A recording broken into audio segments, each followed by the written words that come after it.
প্রথম কথা, মমতা বন্দ্যোপাধ্যায় একটা মিথ্যাবাদী। এই সর্বনাশের মূলে হইল রাজ্যের এই মুখ্যমন্ত্রী মমতা বন্দ্যোপাধ্যায়।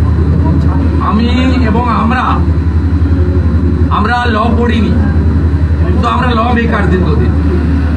আমরা বারে বারে বলেছি রিভিউ পিটিশনটা তখনই লাই করবে যখন যোগ্য অযোগ্য তালিকা নিয়ে রাজ্য সরকার অর্থাৎ এসএসসি যাবে। উনি প্রথম থেকে ওএমআর ট্যাম্পারিং, র্যাঙ্ক জাম্পিং, সাদা খাতা, টাকা নিয়ে এবং ওদের দলের নেতাদের আত্মীয় স্বজনকে বাঁচাতে চেয়েছেন, যা অভিজিৎ গাঙ্গুলি মহোদয়ের অর্ডারে 22 সালে মেনে নিলে আজকে এই 26,000-এর সর্বনাশ হতো না, ওটা 5-6 হাজারে রয়েছে। উনি যতবার রিভিউ পিটিশন করুন না কেন, ইতিমধ্যে SSC review petition set aside হয়েছে এবং সেখানে আরো জটিলতা বেড়েছে। গ্রুপ সি এবং গ্রুপ ডি যারা যোগ্য তারাও বঞ্চিত হয়ে গেছেন এসএসসি রিভিউ পিটিশন করতে গিয়ে, পুরো লটটাই বাদ চলে গেছে। ওই 4,000-এর মধ্যে কিন্তু অযোগ্য আছে, যোগ্য আছে, এটা একটা সর্বনাশ করেছেন। আবার দ্বিতীয় হচ্ছে সিম্পল রিভিউ পিটিশনে কিচ্ছু হবে না। বারে বারে সুপ্রিম কোর্টে যারা যাচ্ছেন ইন্ডিভিজুয়াল বা অ্যাগ্রিড পার্সন, যেই যাচ্ছেন সুপ্রিম কোর্ট বলছে অযোগ্য মানে অযোগ্য, আপনাদের পরীক্ষায় বসতে দেওয়া হবে না, বাড়ি চলে যান। আপনি মমতা বন্দ্যোপাধ্যায় নেতাজি ইন্ডোর স্টেডিয়ামে যে কথা বলেছিলেন, আজকে ডিগবাজি খেয়ে চোখ পাল্টি করে তিনি আজকে অন্য কথা বললেন, অসত্য বা হত ইতি গজ। আমি আবারও বলি রাজ্যের বিরোধী দলনেতা হিসাবে, আপনি যোগ্য অযোগ্য, আমরা আশা করেছিলাম বিকেল 5টায় আপনি যোগ্যদের তালিকা প্রকাশ করবেন, তার মানে অযোগ্যরা বাকিরা অযোগ্য হবে। এবং আপনি আপনার এসএসসি, আপনার রাজ্য সরকার যদি সিবিআই মেহনতে গাজিয়াবাদ থেকে আপনারা যে উড়িয়ে দিয়েছিলেন হার্ড ডিস্ক এবং ওএমআর উদ্ধার করে দিয়েছে, সেই যোগ্য তালিকা নিয়ে রিভিউতে যান, আমার বিশ্বাস সুপ্রিম কোর্ট সহানুভূতির সঙ্গে দেখতে পারেন। আপনারা যাবেন না, তাই সুপ্রিম কোর্টেরও দেখার সুযোগ নেই, তাই অযোগ্যরা পরীক্ষায় বসতে পারবেন না, তাদের লক অ্যান্ড কি হয়ে গেল। আপনার যদি এত দরদ, অযোগ্যদের আপনি সিভিক টিচার ঘোষণা করে নতুন একটা কর্মসূচি ঘোষণা করুন। আমি আপনাকে নাম দিচ্ছি চৌর্যশ্রী। আপনি অনেক শ্রী এনেছেন, আরেকটা চৌর্যশ্রী প্রোগ্রাম এনে 25,000, 30,000, 20,000 যা দিতে চান মাসে মাসে এদেরকে দিয়ে দিন। স্কিমটার নাম দিন চৌর্যশ্রী, মানে চৌর্যবৃত্তি। চৌর্যশ্রী নামে একটা স্কিম চালু করে দেন। আর বাকি যারা পরীক্ষায় বসতে পারবে তাদেরকেও কি পরিণতি হবে আমরা কেউ জানি না। আমরা তাদের চাকরি থাকুক চাই, কিন্তু তাদের চাকরি রাখতে গেলে এখন যে পরিস্থিতি, পরীক্ষায় তাদের বুঝতে হবে। এবং আগে ওএমআর এর খাতা বিক্রি করেছে, এবারে তৃণমূলের চোরেরা প্রশ্ন বিক্রি করবে। ও ভোটের আগে আরো কয়েকশো কোটি টাকা তুলবে 2026-এ অবৈধভাবে ভোটে জেতার জন্য। তাই এটা একটা দিক। আরেকটা মারাত্মক অপরাধ রাজ্যের মুখ্যমন্ত্রী করেছেন। পশ্চিমবঙ্গ বিধানসভায় আইন এনে রাজ্যপালের সই করে অনেক আগে, এই সরকারের আমলে নয়, অনেক আগে, আজ থেকে 20 বছর আগে, 96-97 সালে, আরো আগে, সেই সময় এসএসসি তৈরি হয়, school service commission. School service কমিশনকে রাজ্য বিধানসভা অটোনমাস বডি হিসাবে স্বীকৃতি দেয় এবং তারা নিজস্ব বিধানসভা থেকে তৈরি করা রুল অনুযায়ী তারা সমগ্র শিক্ষক শিক্ষিকা নিয়োগ করবেন। পরবর্তীকালে শিক্ষাকর্মীদের সঙ্গে যুক্ত হয়, যেটা ম্যানেজিং কমিটির হাতে ছিল। তাই আজকে এসএসসির অর্ডার, সুপ্রিম কোর্টের অর্ডার এসএসসির উপরে। এসএসসি তার চেয়ারম্যান নিশ্চিতভাবে মারা যায়নি, তার নাম অধ্যাপক সিদ্ধার্থ মজুমদার। তার সচিব আছে WBCS অফিসার।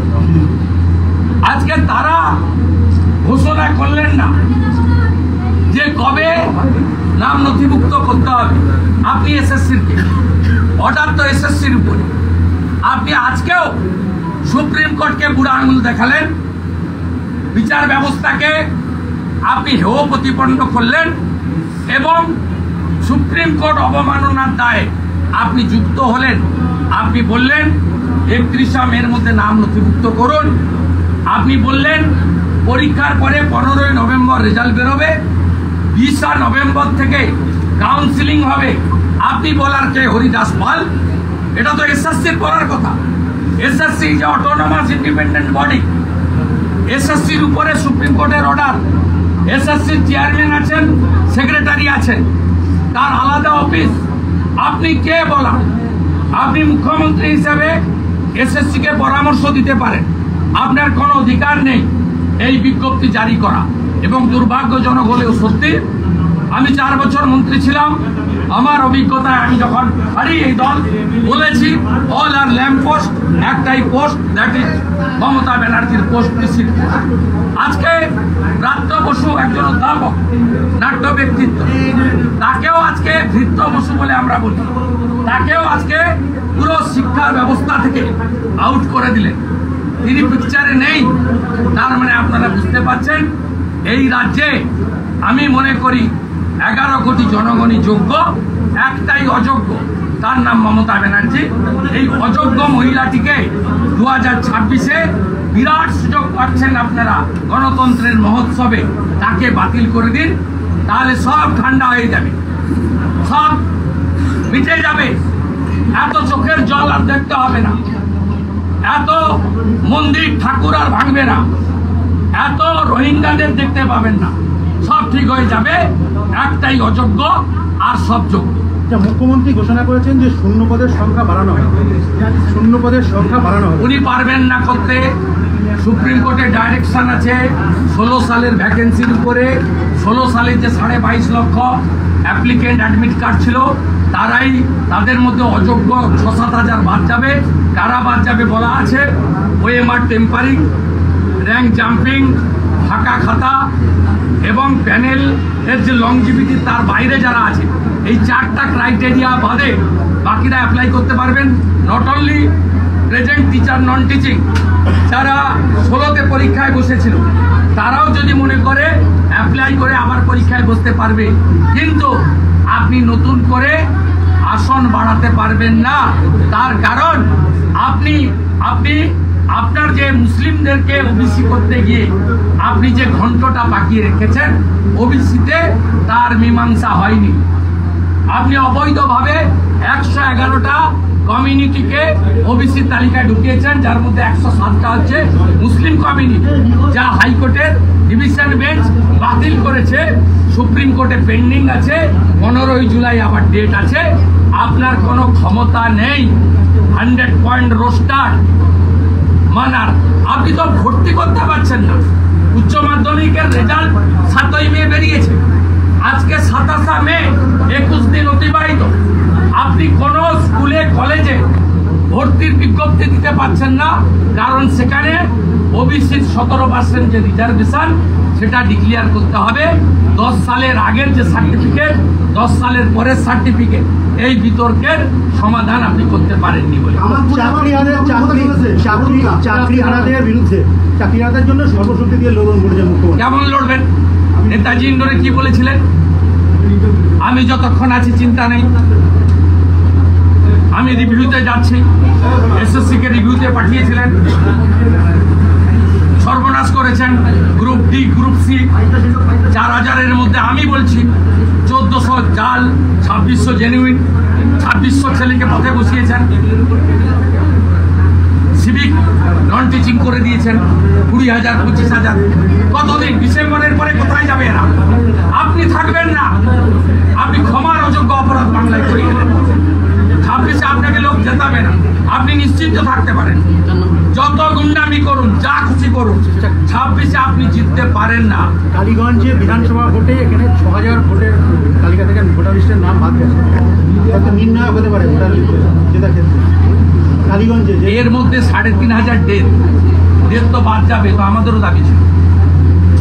আমি আপনাকে বলছি, কালিয়াগঞ্জে রেজাল্ট কি হবে সেটা তো ভোটাররা ঠিক করবে। আমাদের যে কোর ভোট আছে 43%, সেই কোর ভোট ভারতীয় জনতা পার্টির সঙ্গে থাকে। বাকি যে 57% আছে তারা কি করবে তাদেরকে জিজ্ঞেস করবে, মালের দায়িত্ব আর আমি দায়িত্ব নিতে পারছি। রাজধানীতে আমাদের যে 43% কোর ভোট আছে, যা 24 সালে অমৃতা রায় মহোদয়া 67,000 ভোট পেয়েছিলেন, 21 সালে অভিজিৎ ঘোষ 65,000 ভোট পেয়েছিলেন। আমাদের যে কোর ভোট, যারা রাষ্ট্রবাদ, সনাতন সংস্কৃতি, জাতীয়তাবাদ, দেশপ্রেম এবং পাকিস্তানকে দুশ্মন বলে মনে করে, সেই সমস্ত ভোটারদের ভোট পদ্ম ফুলে পড়বে। তারা প্রার্থী দেখে না, তারা নরেন্দ্র মোদীকে দেখে, তারা ভারত মাতাকে, অখণ্ড ভারতের কল্পনা করে, তারা মা ভারতীর চরণে প্রণাম করে কমলে পদ্মে ভোট দেবে। এটুকু আমি বলতে পারি। বাকি যোগ বিয়োগের অঙ্ক কি হবে না হবে সেগুলো আলাদা কথা। একটা উদাহরণ নদিয়ার মাটিতে দিয়ে যায়, শ্রী চৈতন্যদেব মহাপ্রভুর মাটিতে। পশ্চিমবাংলায় কি উপনির্বাচন হয়? হয় না। 2021 শান্তিপুরে এমএলএ জিতেছিলেন মাননীয় সাংসদ জগন্নাথ সরকার। তিনি এমএলএ সিট ছাড়েন, উপনির্বাচন হয়। সেই উপনির্বাচনে ব্রজকিশোর গোস্বামী বিজেপির নিরঞ্জন বিশ্বাসকে 60,000 ভোটে হারান, 60+। সেই কেন্দ্রে গত 1 বছর আগে হওয়া নির্বাচনে, সাধারণ নির্বাচনে জগন্নাথ সরকার বাবু কত লিড পেয়েছেন? 30,000-এর কাছাকাছি লিড পেয়েছেন। মাননীয় সুবিধাবাদী মুকুটমণি, তিনি এখানে পার্লামেন্টে এমপি হবেন বলে দল বদল করেছিলেন। তাকে এখানকার মানুষ রানাঘাট সংরক্ষিত লোকসভা কেন্দ্রের মানুষ কত ভোটে হারিয়েছে আপনারা জানেন? হ্যাঁ, বিধানসভা 37,000-এর হারিয়েছে তার নিজের কেন্দ্রে। সামগ্রিকভাবে তো বিজেপির মধ্যে জগন্নাথ দাস সবচেয়ে হাইয়েস্ট ভোটে জিতে। সেক্ষেত্রে আবার সেখানে উপনির্বাচনে পিটে মেরে ধরে কিভাবে তারা জিতে নিয়েছে আপনারা জানেন। আবার বলে গেলাম, 8 মাস পরে যে ভোট হবে, মুকুটমণি অধিকারী অন্তত 50,000 ভোটে হারবে। লিখে রাখবেন, 50,000 ভোটে হারবে। আমি তো 1 কোটি টাকা বাজি ধরতে রাজি আছি, আপনার ক্ষমতা অনুযায়ী আপনি ধরুন। আমি 1 কোটি টাকা বাজি ধরতে রাজি আছি। 50,000 ভোটে মুকুটমণি অধিকারী সাধারণ নির্বাচনে হারবে। তাই বাই ইলেকশনের চর্চা কম করুন, 26-এর চর্চা বেশি করুন। রাজধানীতে তৃণমূল সাংসদদের জরুরি বৈঠক, দলীয় সাংসদদের থাকতে নির্দেশ। কি কারণে? রাজধানী আবার কোথায়? তৃণমূল তো আঞ্চলিক দল, তাদের তো রাজধানী কলকাতা। তৃণমূল কংগ্রেস তো ন্যাশনাল পার্টি নয়। আপনি বলুন ভারতের রাজধানী, ভারতবর্ষের রাজধানীতে দিল্লি।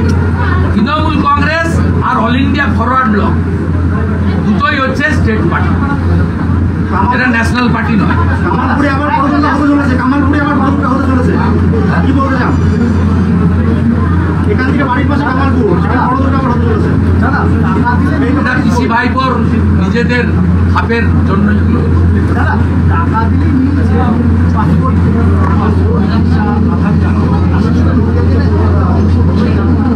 এই জন্য তাই তৃণমূল এবং পুলিশ পাসপোর্ট নিতে গেলে পুলিশের ভেরিফিকেশন ইম্পর্টেন্ট।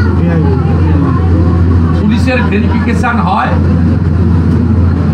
বিশেষ কমিউনিটি দেখে এবং টাকার বিনিময়ে। স্বাভাবিকভাবে পাসপোর্ট অথরিটির চেকিংয়ের সুযোগ নেই, তাদের ইনফ্রাস্ট্রাকচার থানা লেভেলে নেই। থানা লেভেলে পুলিশের উপর তারা ডিপেন্ড করে। এই জন্যই এই সরকারটাকে তুলে ফেলে দেওয়া উচিত।